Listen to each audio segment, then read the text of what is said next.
নমস্কার বন্ধুরা, আমি রাখি চলে এসেছি নতুন একটা ভিডিও নিয়ে। আমার নতুন একটা ভিডিওতে আপনাদের সবাইকে স্বাগত জানাই। তো ভিডিওটা স্কিপ না করে দেখুন, আশা করছি আপনাদের খুব ভালো লাগবে।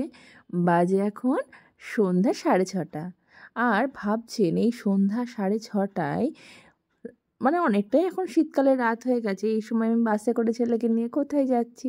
হ্যাঁ, প্রথমবার এরকম সন্ধ্যাবেলায় ওর বাবাকে ছাড়া আমি আর ছেলে যাচ্ছি শ্যামনগর। একটু টেনশন হচ্ছে, একে তো রাত হয়ে গেছে, তার মধ্যে ওর বাবাকে ছাড়া যাচ্ছি, ছেলেকে নিয়ে একটু চাপ, কারণ ও বাবাকে ছাড়া একটুও থাকতে চায় না। হয়তো এখনই না কাঁদতে শুরু করে দেয়, কয়েকবার বলছিল মা বাবা আসলো না কেন, বাবা আসলো না কেন। তো ওকে কোনো রকমে বোঝানো হয়েছে, তো যেহেতু কালকেই চলে আসবো ওই জন্য ওর বাবা আর গেল না।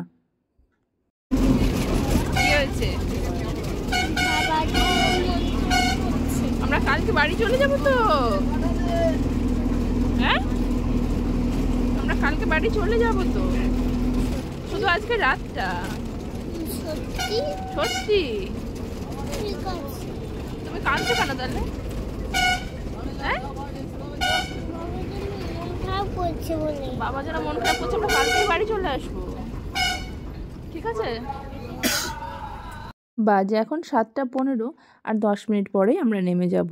তো কাকুকে ফোন করে বলে দিয়েছি বাস স্ট্যান্ডে আনতে আসবে, কাকুর সঙ্গে বাইকে করে চলে যাব, চাপ হবে না। আর বাড়ি পৌঁছে একদম বোন এক বাটি মুড়িও দিয়ে দিয়েছে, আর ছেলে ওখানে খাচ্ছে গোকুল পিঠে, মা বানিয়েছে। বাড়ি আজকে পুরো চাঁদের হাট, অনেকে এসছে, বড় পিসি, মেজো পিসি, ছোট পিসি, আর তেহট্টে একটা মাসি এসেছে, আর এই যে এইখানে চলছে সব আড্ডাখানা।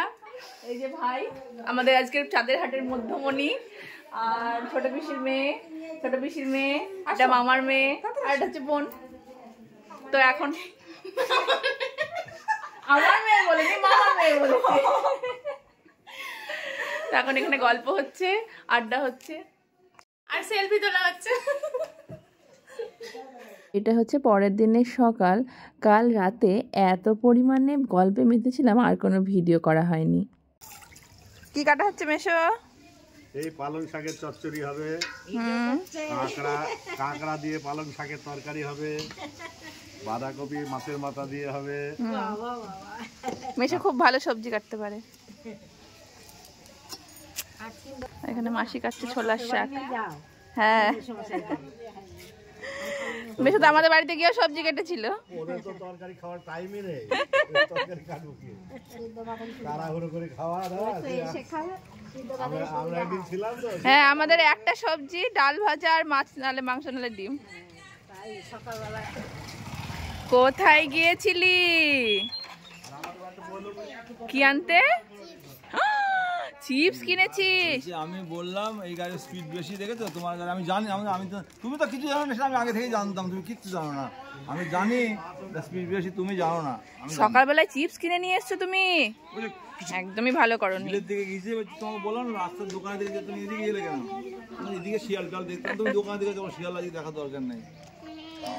এখন সকালবেলা চিপস খাই না, পরে খেও। হ্যাঁ, ঠিক আছে। বাড়িতে আজকে অনেক লোক, বলা যায় ছোটোখাটো একটা ভোজই হচ্ছে। কালকে তো বললামই কারা কারা এসেছে।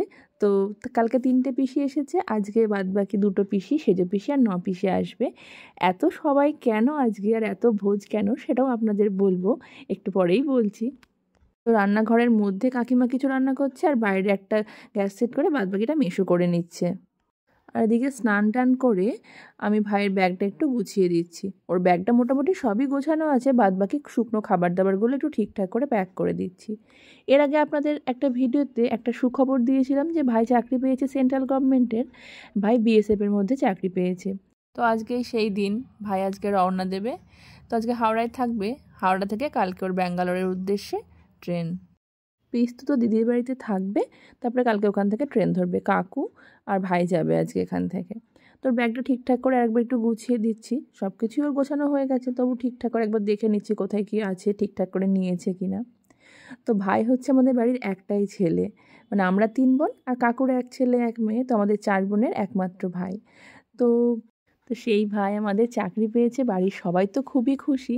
তবে প্রথম দিকে দাদু কাকুর একটু ইচ্ছা ছিল যে বাড়ির ব্যবসা, জমি টমি এইসবগুলোই ভাই দেখুক, যেহেতু বাড়ির একমাত্র ছেলে। কিন্তু বর্তমান বাজারে একটা সরকারি চাকরি পাওয়া যে কতটা দুষ্প্রাপ্য সেটা তো আপনারা জানেনই। তাই অনেক করে সবাইকে বোঝানো হয়েছে। তো ভাইও খুশি, কিন্তু এই যে সবাইকে ছেড়ে এতদিন যেতে হবে 6 মাসের জন্য, 6 মাস ট্রেনিং, তারপরে কিছুদিন ছুটি পাবে। তো ওর মনটা খারাপ হতো, কোনোদিন বাড়ির সবাইকে ছেড়ে থাকেনি। অবশ্যই এটাকে কোচিংয়ে ছিল, কিন্তু তখন তো ওই 15 দিন 1 মাস পরে বাড়ি চলে আসতে পারতো, কিন্তু এখন তো সেই টানা 6 মাস পরে আসবে। তারপরে ট্রেনিংটাও তো অনেকটাই কঠিন, এই সেন্ট্রাল গভর্নমেন্টের এই বিএসএফ আর্মি হিসাবে ট্রেনিং। তো ওর একটু টেনশান হচ্ছে, আবার সবাইকে ছেড়ে যাবে সেই দুঃখটাও হচ্ছে। তো ও আজকে চলে যাবে, আবার অনেক দিন পরে আসবে বলে সবাই ওর সঙ্গে দেখা করতে এসেছে।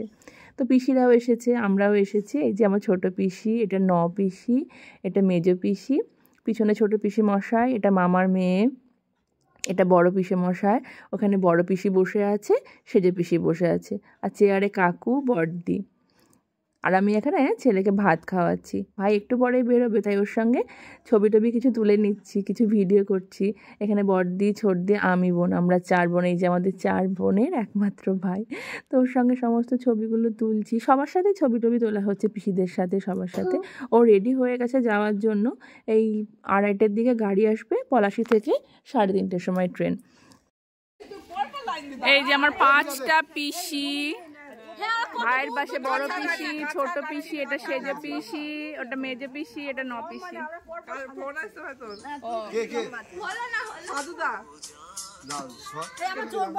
না, চোখ বন্ধ হয়নি। এই যে ভাই এখন পিসিদের সঙ্গে ছবি তুলছে, আর চুলটাও কেটে এসেছে ওই যে আর্মি বিএসএফ যেরকম চুল কাটে সেরকম করে। তো ড্রেসপত্র সমস্ত কিছুতেই একটা জেন্টেলম্যান ভাব চলে এসেছে, দেখতে খুব সুন্দর লাগছিল ভাইকে। তো ভাই এখন মা, বাবা আর কাকু কাকিমার সঙ্গে ছবি তুলে নিচ্ছে। যে ভাইয়ের ডান দিকে কাকু আর কাকিমা, আর বাঁ দিকে মা আর বাবা, আর সামনের দিকে এই যে অনেক ফটোগ্রাফার।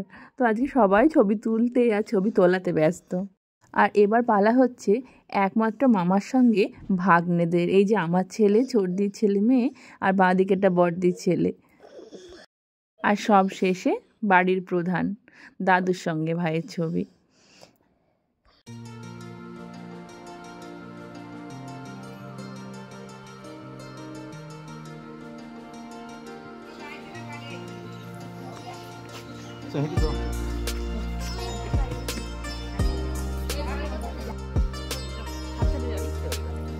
কাঁদবেন একদম, কাঁদবেন এই কাজ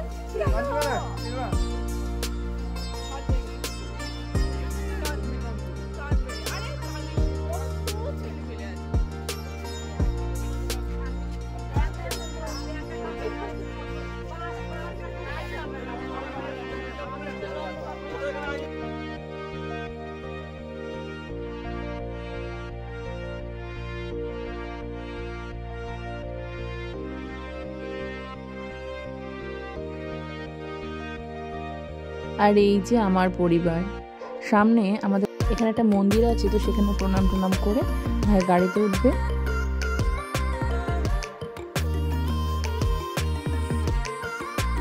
বেরিয়ে পড়লাম বাড়ির জন্য। দিদুনদের বলো, দিদুনদের বলো যাবে, দিদুনদের বল যাবে। ভাইকে ছাড়তে স্টেশন অবধি বড়দি ছোটদি গেছে, আর কাকু আর ছোটদির বর মানে জামাইবাবু, ওরা দুজনে যাবে। তো ওখান থেকে ভাইকে কালকে হাওড়াতে ট্রেনে তুলে দিয়ে তারপর কাকু আর জামাইবাবু চলে আসবে। আর এখান থেকে ভাই, আর বাদগুল্লা থেকে আর একজন, আর তাহিরপুর থেকে বোধহয় একজন, এই 3 জন ওদের সঙ্গে, মানে ভাই যেখানে কোচিং করতো সেইখানকার থ্রুতে আলাপ হয়েছে, তো সেই 3 জন যাবে। তো যেহেতু 3 জন চেনা পরিচিত হয়ে গেছে, ওই জন্য একটু মানে ওরও একটু ভালো লাগবে, পরিচিত কাউকে পাবে। তো দিদিকে বলেছিলাম স্টেশনে গিয়ে একটা ভিডিও করতে ভাইয়ের, আমি তো যেতে পারলাম না, ট্রেনে ওঠা এইসব নিয়ে একটা ভিডিও করতে। তো সেই ভিডিওটা দিদিই করেছিল, আর দিদি সেটা পাঠিয়েছে, আর সেটাই আপনাদের জন্য। তো এর আগে অনেক রিলস ভিডিও দেখতাম আর্মি, মানে যারা ডিফেন্স লাইন এরকম করে পরিবারকে ছেড়ে অনেক দিনের জন্য যায়, এরকম করে সবাই যায়, মানে তখন সেই কষ্টটা অনুভব করতাম না। এখন যখন নিজের লোক কেউ যাচ্ছে, নিজের জন যাচ্ছে, আপনার জন যাচ্ছে, তখন মানে সেই কষ্টটা বুঝতে পারছি। সেই ভাই আবার 6 মাস পরে আসবে, কতদিনের জন্য যাচ্ছে, কিন্তু যেতে তো হবেই। মানে জীবনে কিছু করতে হলে, জীবনে প্রতিষ্ঠিত হতে হলে এই স্যাক্রিফাইসটুকু তো করতেই হয়। আর যেহেতু ছেলেদের কাঁধেই সমস্ত দায়িত্বটা থাকে পরিবারের, তো ছেলেদেরকে এই স্যাক্রিফাইসটা বেশি করতে হয়। আর ভাইও সেই দায়িত্বটা আজকে কাঁধে তুলে নিল। পরিবার পরিজনকে ছেড়ে যেতে তো সবারই কষ্ট হয়। ও কষ্ট পাচ্ছিল, তবে দেখলাম ও কিন্তু মনের দিক থেকে খুব শক্ত। বাড়িতে একটু চোখের জল বেরিয়ে গেছিলো, কষ্ট তো এখনও হচ্ছে, সবার হচ্ছে, আমাদের যেমন হচ্ছে ওরও হচ্ছে, তবে নিজেকে খুব শক্ত রেখেছে। তবে কষ্ট যেমন হচ্ছে তেমনি গর্ববোধও করছি, কারণ ভাই যে নোবেল কাজটা গ্রহণ করে নিল, দেশমাতাকে রক্ষা করার জন্য যে গুরুতর দায়িত্বটা তার কাঁধে তুলে নিল, সেই দেশ নায়কের একজন দিদি হিসেবে আমি গর্ববোধ করছি। ভাইয়ের এই পথ চলা যেন অনেক শুভ হয়, আপনাদের শুভকামনা একান্তভাবেই প্রয়োজন। আপনারা ওকে অনেক অনেক আশীর্বাদ করুন যে ও যে ভারটা কাঁধে তুলে নিয়েছে সেটা যেন ও বয়ে নিয়ে বেড়াতে পারে। ভাইয়ের সর্বাঙ্গীন সফলতা কামনা করি। আপনারাও ওর জন্য অনেক অনেক শুভকামনা করবেন। তাহলে ভিডিওটা এখানেই শেষ করছি। আজকে ভিডিওটা আপনাদের কেমন লাগলো কমেন্ট করে অবশ্যই জানাবেন। আর আমার ছোট্ট ভাইটাকে অনেক অনেক আশীর্বাদ করবেন।